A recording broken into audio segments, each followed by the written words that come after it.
Deuteronomy chapter 15. At the end of every 7 years you shall make a release. And this is the manner of the release. Every creditor that lends aught unto his neighbor shall release it. He shall not exact it of his neighbor or of his brother, because it is called the Lord's release. Of a foreigner you may exact it again, but that which is yours, that which is thine with thy brother, thine hand shall release. Save when there shall be no poor among you, for the Lord shall greatly bless you in the land which the Lord your God gives you for an inheritance to possess it. Only if you carefully hearken unto the voice of God to observe all the commandments which I command thee this day. Did you get that? He's given provision for the poor, but he says there shouldn't be no poor among you if you'll do what I tell you to do. Of course, they and we don't never do that hardly. He lays it out there. It's there. He says, for the Lord your God blesses you as he promised, and you shall lend unto many nations, but you shall not borrow. And you shall reign over many nations, but they shall not reign over you. If there be among you a poor man, one of your brothers, which is in your gates, in any land which the Lord God gives you, you shall not harden your heart, nor shut up your hand from your poor brother. But you shall open your hand wide unto him, and shall surely lend him sufficient for his need in that which he wants.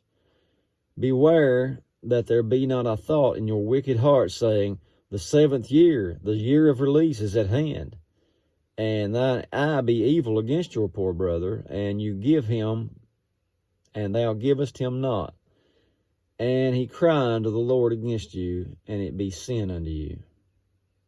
So, if he gives him something, he's going to get paid back, but he tries to give him that year of release, he ain't going to get nothing because you're released from it. And that plays into the heart, and you say, well, I ain't going to give it, and God's saying don't do that. It says, you shall surely give him, and your heart shall not be grieved when you give it to him, because that for this thing the Lord your God shall bless you in all your works, and in all you put your hand unto.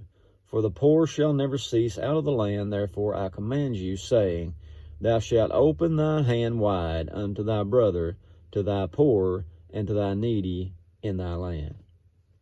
Do you get that? The poor shall never cease out of your land. What did he say a while ago?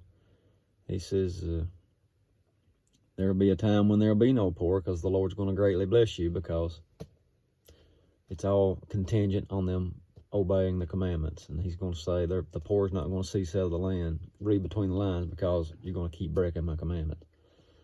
And if thy brother, a Hebrew man or Hebrew woman, be sold unto you, and serve you 6 years, then in the 7th year you shall let him go free from you. And when you send him out free from you, you shall not let him go away empty. You shall furnish him liberally out of your flock, out of your floor, and out of your winepress.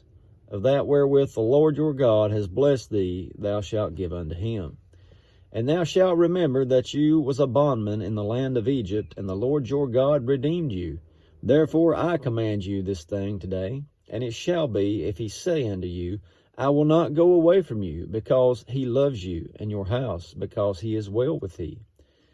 Then thou shalt take an awl, and thrust it through his ear. Little piercing action there. Under the door, and he shall be your servant forever. And also unto thy maidservant thou shalt do likewise. It shall not seem hard unto you when you send him away free from you, for he has been worth a double hired servant to you in serving these 6 years.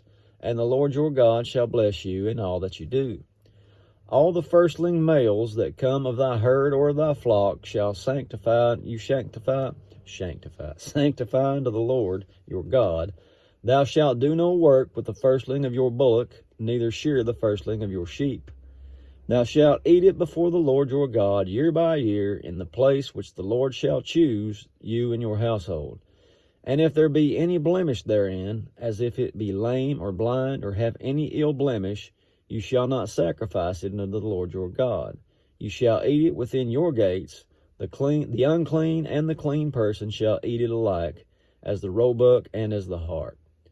Only thou shalt not eat the blood thereof. Thou shalt pour it upon the ground as water.